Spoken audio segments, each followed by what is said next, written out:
All right, we're seizing debate, not embracing debate, but seizing it. Will Matt Eberflus Explain that to me. Copyright. Will Matt Eberflus be the coach of the Bears next season? Looking at their schedule, I would say no. No, Matt Eberflus will not be the head coach of the Bears next season. And it concerns me because of the lack of continuity in Chicago over the course of the last decade. You know, Lovie Smith left, and then since then, it's just been a revolving door of head coaches. What concerns me, I think that Caleb would benefit from having an offensive-minded guy in the building, not named Shane Waldron. And what concerns me is what this head coaching search looks like with Kevin Warren being in charge, because Kevin Warren is kind of like the face of the Bears right now. He's in charge of maybe the relocation of that stadium. But one thing I don't want him meddling in is the hiring of this head coach. You don't want a non-football, perceived non-football guy. I wonder who they're going to bring in to make that decision. And yeah, I don't think it's going to be Matt Eberflus. I would pay Ben Johnson whatever it is he wants to be the head coach of the Chicago Bears. Jacksonville's going to go after Ben Johnson, and in a really strong way. I do. He's going to be a hot commodity. I mean, the things he does every week is a lot of fun. How great would that be, though, if he stayed at the North and coached the Bears, and then you just have that like innate rivalry, even it's great, taking it up a notch. But here's the other thing we don't know about Ben Johnson, and how he's going to manage a locker room. We don't know that. Can we go through? Can we go through why he's been in a situation where the coach? Well, I mean, I think the schedule. Did you look at the schedule coming up? It gets hard. So of the last 10 games, one has a losing record. Yeah, it's New England, right? Yeah.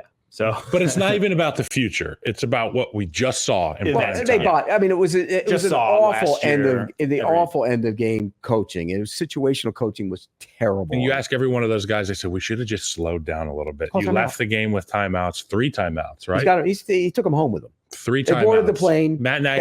They had their own row. Each timeout had their own seat. Golden first bricks. Class. These are golden bricks, and you use them to save your mind and to save your ability. You can pause time for a second. They didn't do that. They get two of the biggest plays that I've seen this season for opposing offense is the 15-yard chunk and then the Hail Mary. It could have been avoided. Well, let's not forget the handoff to the backup offensive lineman. Well, that's Shane Waldron. That's just stupidity. And you're the head coach, though. You're okay with it. You said in his interview, if we go deep on the first one, put everybody back deep. Yeah. Or put people on the sidelines, then they go deep. Put everybody deep, they go under. Well, he should have when they went deep, and like you saw that they were looking like, hey, we're going to go side. Call timeout before that play happens. That's when you should have called timeouts the first one and been like, okay, we got to adjust here. He's going to go deep he's going to throw a Hail Mary from 75 yards with a bad rib. Yeah. But here's the other part of it. They spied him. Yep. What the hell is that guy doing? He's doing nothing. Montez Sweat wasn't on the field. Nope.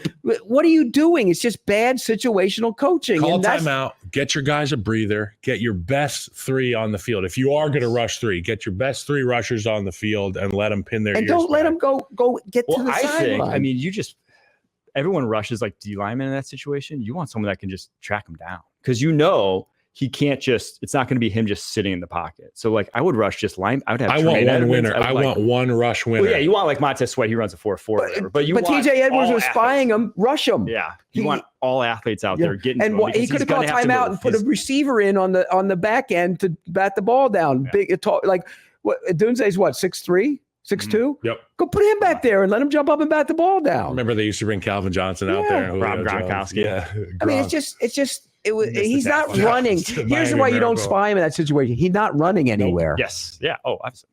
All right. So we all agree.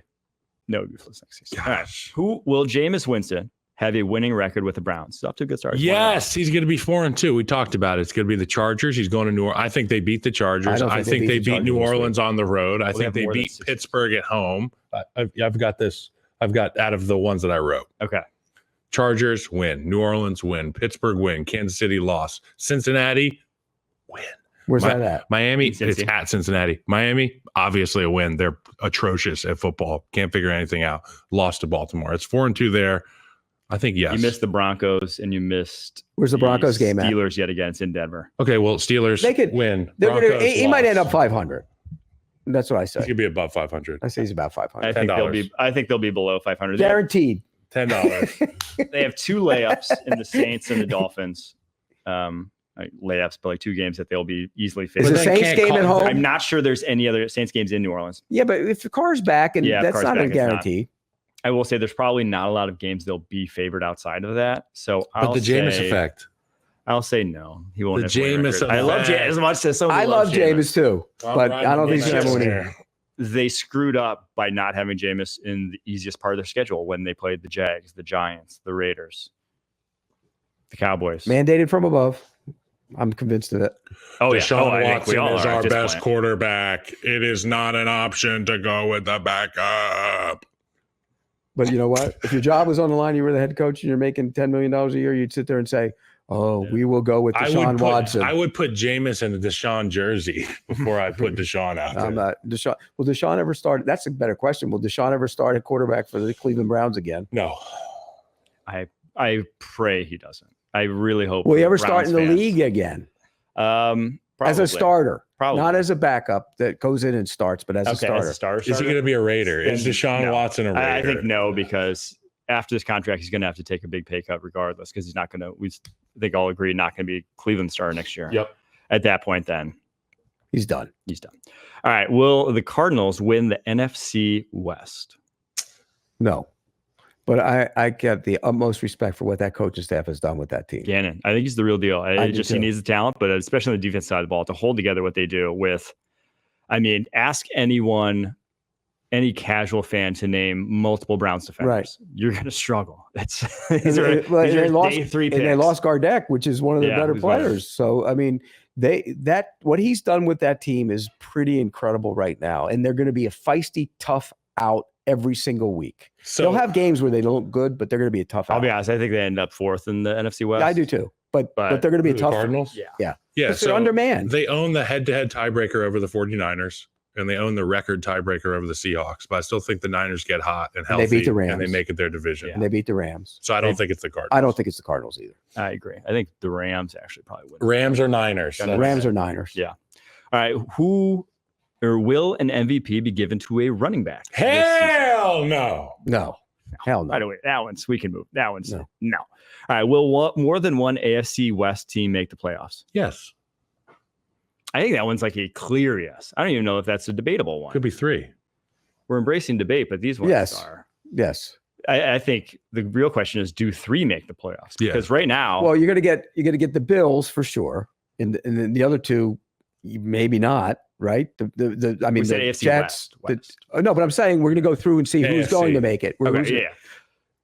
So Bills, no one else in the AFC. There's one team. Yeah. AFC North, you're going to get the Ravens. You've got the Texans and the Steelers. South. The Texans from the South. There's 4. Okay. Ravens, Steelers. So then you have competing for those final spots. You have a 4-4 Colts team. Right. A 3-5 Bengals team. A 2-6 Jets team. And then the AFC West teams are 5-3 Broncos. Yeah, you're gonna have more than you might get 3 from the West. You got Chargers, Broncos, Chiefs. I think you get 3 from the West, honestly. Yeah, that could be fun. Interesting. All right, last one here. National Tight End Day. What position deserves its own holiday?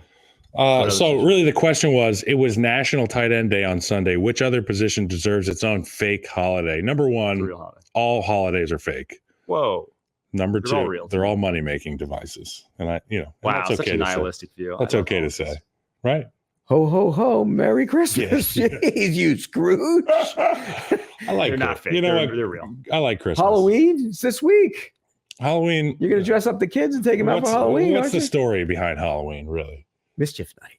I like Mischief Night. Let's just call it Mischief Night. It's like a purge for our behavior. We can go out there. Did they have and eat Mischief Night when you were growing up? I've never heard of Mischief Night. The night before Halloween was Mischief Night in the Northeast where we were up. And so you went out and you did things to be like through toilet paper, egg houses and stuff. So if there was to be another position with its own holiday, obviously my answer is going to be the offensive line. And I just think it's, like tight ends. Like tight ends, there's a wide range of characters in the offensive line. I think they should be appreciated. If I'm going to go with a non-position, I'm going to say the equipment staff. Some of the sickest human beings on the face of the earth are in equipment rooms across the NFL. Yes. You know this from being in locker rooms. Yes. I think that we should shine more light on staffers that aren't, the sexy staffers. I think we should have National Equipment Manager Day. I want analytics staffers to get their own holiday. Yeah. Give me the guys crunching the numbers. They get their own holiday. I'd just as well eliminate them all. These analytics guys. And it's funny. That would be great if there was every staff has an analytics guy anymore. Like the NFL office, you can't have a single computer. It has to be all analog.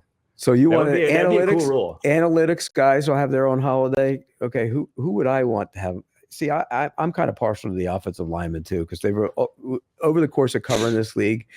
They're the best quotes and the best guys to go talk to, and they give you the information. We're the best guys. Not only it's the largest group on the field in terms of numbers. I can There's tell you 5 of us, and we're the biggest and the biggest fun, personalities. They're playful. They'll give it back to you. If we're going to eliminate, let's never have hand the ball off to a fullback day. Okay, can we eliminate that?